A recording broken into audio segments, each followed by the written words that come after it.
Hello, welcome to Dissident Canada. My name is Tyler. Today, I want to talk about a comment that JD Vance made on, I believe, just X, but it could be other social medias, and it has to relate to Canada, because Canadians obviously jump on anything that is tangentially related to Canada. Whatever. Both sides were going at it. You know, you had the left being like, JD Vance, get away, don't talk about Canada, get my country's name out of your mouth. And then you had the right jump on and be like, see, even Vance knows it's the Liberals that's destroying Canada. And what JD Vance was commenting on is a graph that I don't like. And I don't like it because it doesn't go back far enough so that you can actually see the real historical trend. It just gives you a snapshot of the bad, and it's like it's not even technically it's a 9-year graph. Like, it's not that good of a graph to use as a baseline. What you'd want to do for this type of graph, which is a Canada's living standard growth. It's a change in GDP per person adjusted for inflation, where the baseline is Q1 2016, which equals 100. All right. It is done by IceCap Asset Management. And this graph has been around for a little bit now. I've seen many other different graphs that I have continually railed against for the last year and a bit, because they're all horrible graphs and people don't know how to read graphs. But because they're looking for a political narrative to justify what they're seeing. All right. So the graph, it shows Canada, U.S., UK, and they're all remarkably similar in trend. If you look at them, if you look at the 2016 to say 2019, you have a very, very good correlation trend between the three countries. They correlate very well. There's minor discrepancies. And considering, it's like, we're using this to paint the Liberals as bad, and specifically, JD Vance is saying this is about diversity of strength, immigration insanity in Canada. Like, that's his first statement. His second statement, I totally agree with. But we'll get to that later. But the first statement has to do with this graph. And you see in really starting in late 2019 into 2020, a discrepancy in the graph. Canada and the UK go much farther down than the United States and don't recover as hard in the late 2021 into 2022, and you have this trend. And JD Vance is like, it's immigration. It's like, yes, technically, this is going to be one of those videos where it's a complicated thing. And like, the first thing that JD says is, well, I'm sure the causes are complicated. Yes, they are exactly complicated, and I'm going to make the case, because this graph does not prove the immigration insanity. If anything, this proves that the immigration insanity allows you to run cover for the real problem, because GDP is a horrible metric to use for economic activity because it takes into account government spending. And while I understand the case why you would want to add that in there, it's just horrible to do so. But if you look at Canada and UK, whole bunch of immigrants came in 2021, 2022. I think it was the highest on record until 2023 and 2024. And what does Canada do? They hand out monthly checks and all these other government programs, so it juices the numbers, all right? So while JD Vance is arguing, hey, look at the discrepancy, we had this correlation of these three countries really tight together, and now there's a fairly statistical significant discrepancy on this graph of almost with Canada, it's about say 16 from the proverbial 100 baseline between Canada and the United States. The UK is slightly less than that. It's say about 10. But it goes to show on the graph that the recovery did happen. Now, it's not the same as the United States. To me, this graph represents another break that happened in 2020, and that is the Eurodollar system. All right? Which I mention all the time, and I don't bring it up, the definition. The Eurodollar system is just a dollar-based debt system that is outside the United States control. So you have London bankers, French bankers, Hong Kong bankers, bankers in Dubai, Cayman Islands, all those spots that you would suspect to have shady dealings with banks. They will loan out money and denominate those loans in dollars. Okay, you want to learn more? Eurodollar University, Brent Johnson and George Gammon, fantastic people to talk to watch, to learn in depth about that. But it's just the basics. The consequences of the Eurodollar system is that you have anywhere between 100 trillion and 750 trillion US dollars of debt globally outstanding. Okay? What that forces the global financial system to do is go after dollars. So, Canada, UK, you don't have greenbacks there. Therefore, the money that's going to be invested in those countries is less than what is going to be in the United States. Like, the demand for dollars is going to be so much higher. Where do you get dollars? The US. Like, dollars that can't be destroyed. So, obviously, more money is going to go into that. Now, to really justify that this isn't the Liberals' fault, you should go to something like Yahoo Finance and look at the chart of USD, the CAD USD trade, okay? Because you can clearly see there is a heck of a lot more going on than just, oh, it's immigration, it's all the Liberals' fault. Like, you can see the rollover. Now, see, this isn't a... My graph has messed up because it's moved the rollover over a little further. But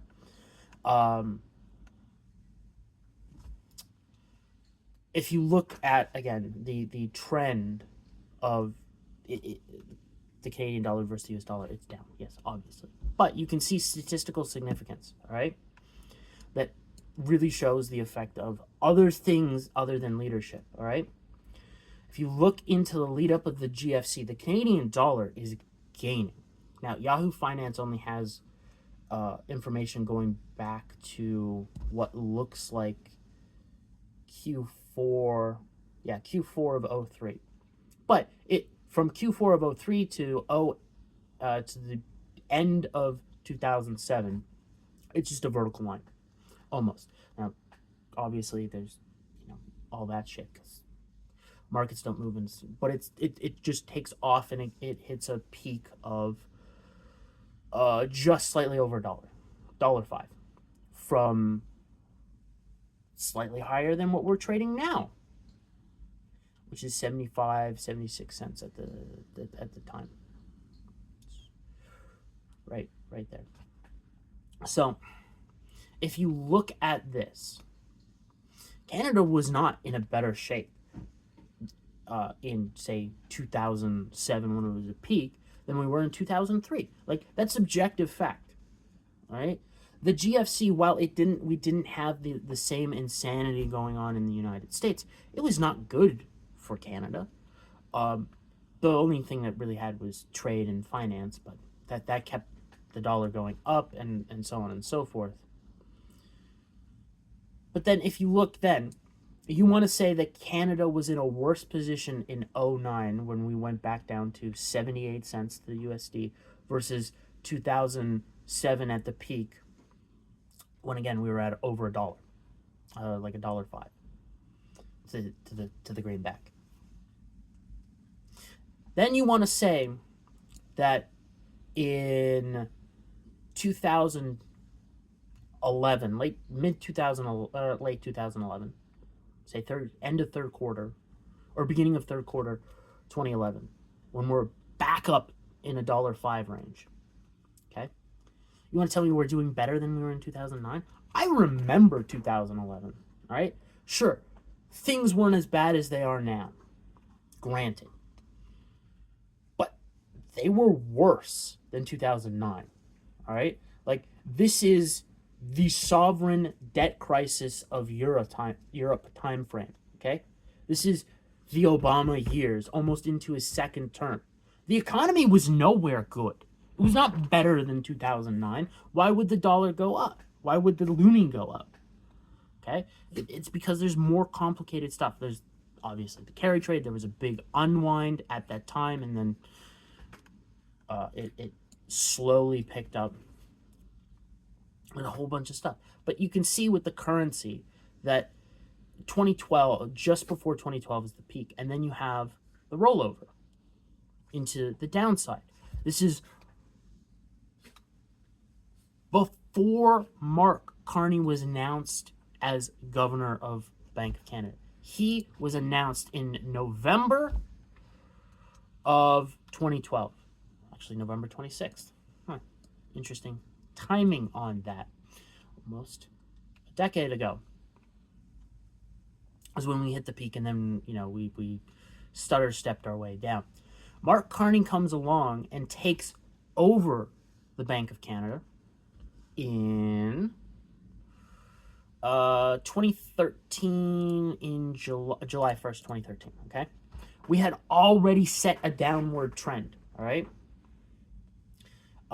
Before my graph glitched out and moved the moving averages completely in the wrong direction. The 50-day moving average and the 100-day moving average before Mark Carney had been announced as the governor of the Bank of Canada had already started to roll over. So it's not even the fact that, hey, we would have a future Liberal Prime Minister that's, all for MMT and all this other good stuff that all central bankers are for, because they're central bankers, came in, okay? This is still under the Harper years. It's not until 2015, late in the year, where the Liberals take over with Trudeau, okay? And if you look at, say, 2016, where we hit a low of roughly where we're trading right now of 71 cents. Now, I know we are breaking down a little bit, but it's still technically 71 cents when you convert Canadian to American. But you want to say then, again, currency is the best way to show that, like, there's way more complicated things going on. Because you want to say then in 2018, which happens to be Jeff Snyder of Eurodollar University fame,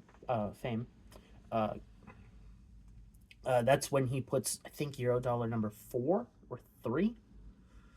Can't remember which one. But another Eurodollar event happens. Not as big as 2008, the GFC. But we're now at a higher point. Okay. So does that mean Canada was, again, in a better spot? Compared to today, absolutely. But you want to say that we were in a better financial situation in 2018 compared to 2016?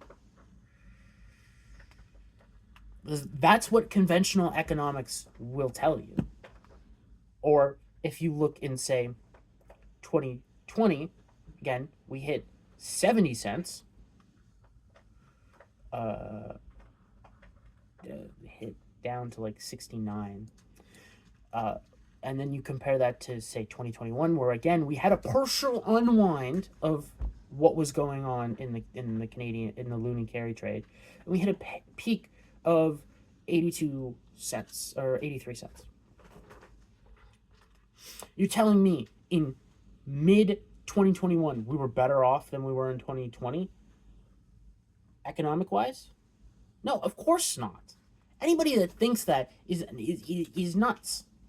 Sure, did we recover a little bit from 2020? Yeah, but everything was still broken. Everything to this day is still broken. The supply chain is still completely effed. All right? The fact that Trump's out there with, tariffs and everything that's probably going to be at least partially rolled back, if not fully rolled back, it doesn't matter. Like, the economy is breaking down yet again. Okay? And again, here's the last one with the loonie and the dollar trade. That's a really good example. Earlier this year, when Trudeau was out of office, okay, and we had our election, we were at 69 cents.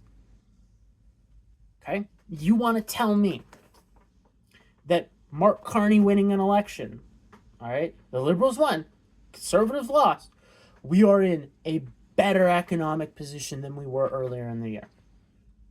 Like, this is why you have to read graphs on a long time scale, and you have to cross-reference them with other relevant data. Like, there's so many graphs in the last year, I can't even name them all, but if you look at them on the proper time scale that shows the discrepancy between Canada and the United States, whether that's investment per person, GDP per person, like if you expand that out past the 10-year mark that everybody goes to and you go to 20 or 30 years, you see the breakdown exactly happens every freaking time the discrepancy between the two countries happens. Every time we've had a break in the financial system. Okay? These big, what again Jeff Snyder calls Euro-dollar events. That's what's going on. Now,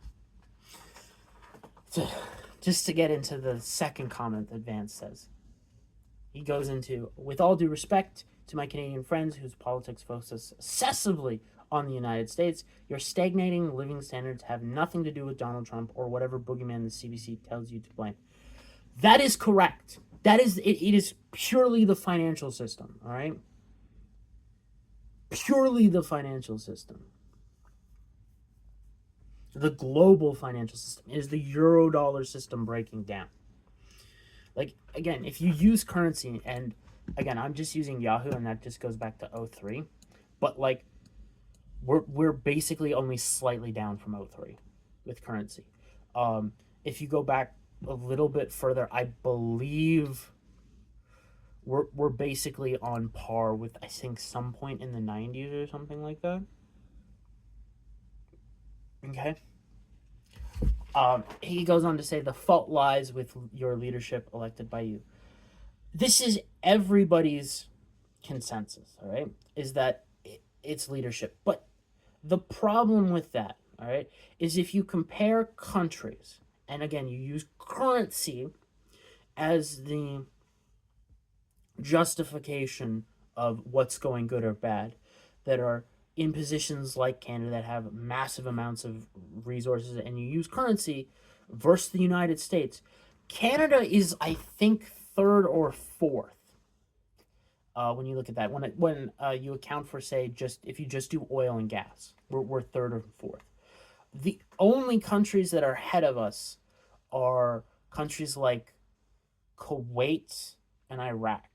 And the reason their currency is stronger than the Canadian currency versus the US dollar is purely because they believe they have pegged their currency at a very steady price to the US dollar, meaning they have given up all sovereignty on monetary policy. They have to do the exact opposite of what the Federal Reserve in the United States is doing to maintain that peg.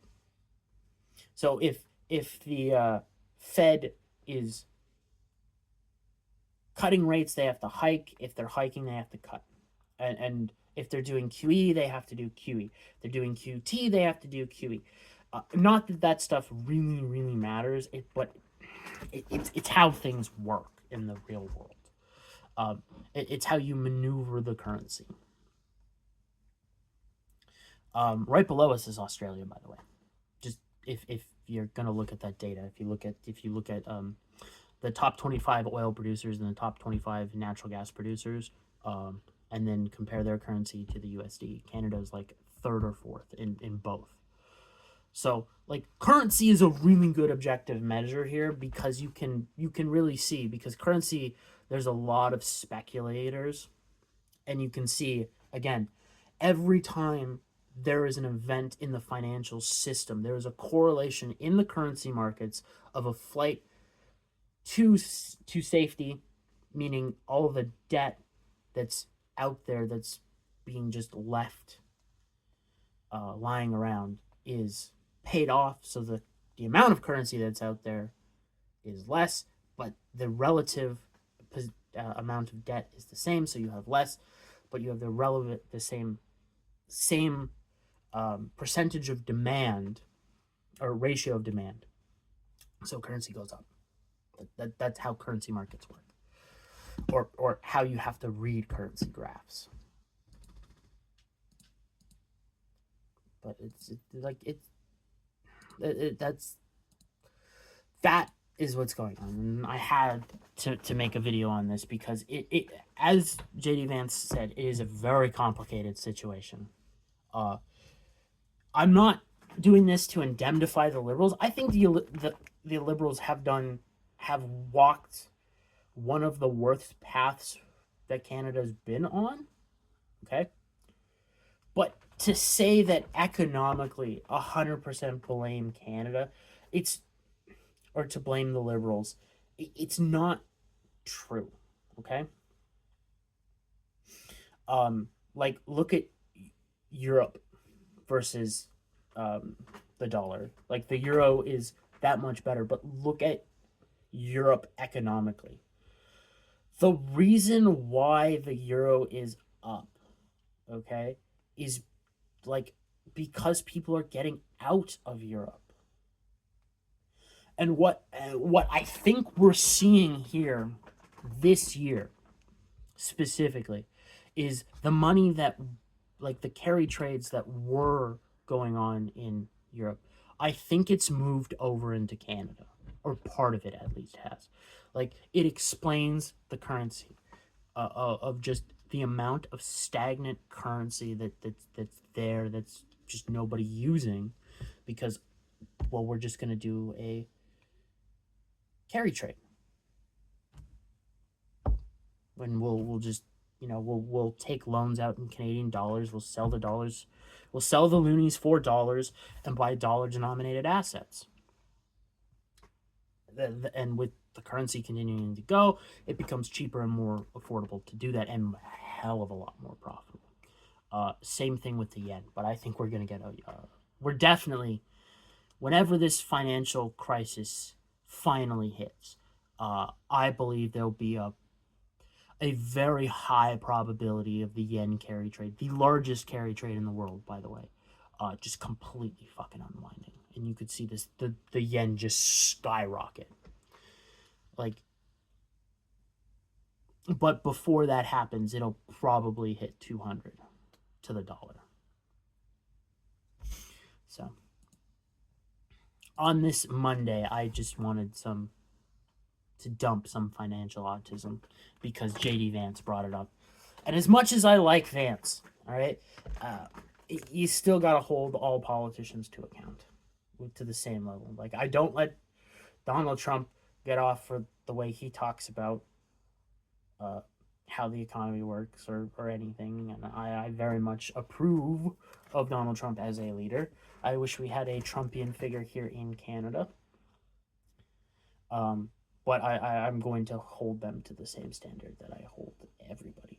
Like, the reason I don't shit on the Liberals is because just walk outside and see.